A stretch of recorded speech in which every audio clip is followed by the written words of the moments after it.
ඉතින් මීළඟට අපිත් එක්ක තව දරුවෙක් සම්බන්ධ වෙනවා මේ මාධ්‍ය එකකේ තවත් සමාජිකෙක්. ඉතින් මේ තමයි සෙනුත්. සෙනුත් අයබෝවන්. අයබෝවන් ටීචර්. ඉතින් පුතේ අද මොන වගේ කතාවක්ද අපිව බලන් ඉන්න අයට ඔයා කියලා දෙන්න හදන්නේ? මම කියලා දෙන්න යන්නේ සිහිනය ගැන කතාවක්. අපූර්ව පාඩමක් එහෙනම්. අපි එහෙනම් හැමෝටම එහෙන්න ලස්සන්ට ඒ කතාව කියමු. සිහිනය අමතක කරන්න එපා. ඔයාගේ අම්මයි තාත්තයි තවමත් දුක් විඳිනවා ඇති.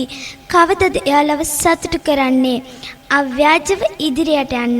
අනාගතයට ලෙන්ගතු වන්න. කාලය හැමදේම වෙනස් කරන්නේ නෑ. ඔව් ඔයාට පුළුවන්. ඔයා අද ඉඳලා පාඩම් කරවන්න පටන් ගන්න. ඔයාට පුළුවන්. ඔව් අනිවාර්යෙන්ම ඔයාට පුළුවන්. ඉතින් සෙනුතුත් ඒ වගේ නේද? ඔව්. ඉතින් ඔයාට පුළුවන්. ඔයා දැන් නවත්තුව නම් දැන් පටන් ගන්න. ඔයාගේ අරමුණු වලට යන්න.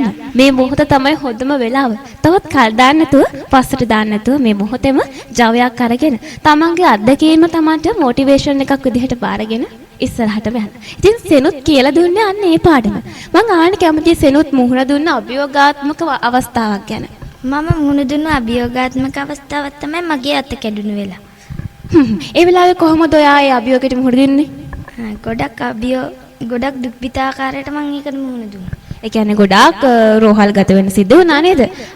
එතකොට ඉස්කෝලේ යන්න බැරි වුණා නේ? පන්ති යන්න බැරි වුණා, දහම් පාසල යන්න බැරි වුණා. ඒත් කොහොම හරි පාඩම් කළ විභාග වලින් වුණා ජය ගත්තා නේද? ඒ වගේම කොහොම හරි ඉක්මනට සනීප වුණා නේද? ඉතින් ඒ වගේ තමයි හැම අපිට ජීවිතේට විවිධාකාර අභියෝග එනවා. ඒ කොච්චර අභියෝග ආවත් අපි ඒවට ශක්තිමත්ව දරාගෙන, පතක් මලක් වගේ දරාගෙන ලස්සන්ට පස්සේ පිපෙන්න දරාගෙන ඉස්සරහටම ජීවිතය යන්න ඕනේ. ඉතින් සෙනුත් මං අහන්න කැමතියි ඇයි දහම් පාසල් මාධ්‍ය එකකයට සම්බන්ධ වුණේ? මට හිතෙනවා ඒකට සම්බන්ධ වුණාම මගේ අනාගතේ ජය ගන්න පුළුවන්. අනාගතයේ කතිකයෙක් වෙන්න පුළුවන්. ඒක නිසා තමයි මම කැමැත්තෙන් මේකට සම්බන්ධ. අපිට සෙනුත් වෙනම ආකාරයක උත්තරයක් දුන්නේ. ඒ කියන්නේ එයා කැමති පිරිසක් ඉස්සරහා බය නැතුව කතා කරන්නේ නේද? ඔව් පිරිසක් ඉස්සරහා බය නැතුව කතා කරන තමන්ගේ පෞරුෂය හරිය විදිහට උපනංවා ගන්න, ගොඩනගා ගන්න. හොඳම තෝතැන්නක් තමයි අපේ දහම් පාසලේ මාධ්‍ය එකකය මේ YouTube නාලිකාව. මේ ළමයිගේ දක්ෂතා ඔයාලට පෙන්වන්න.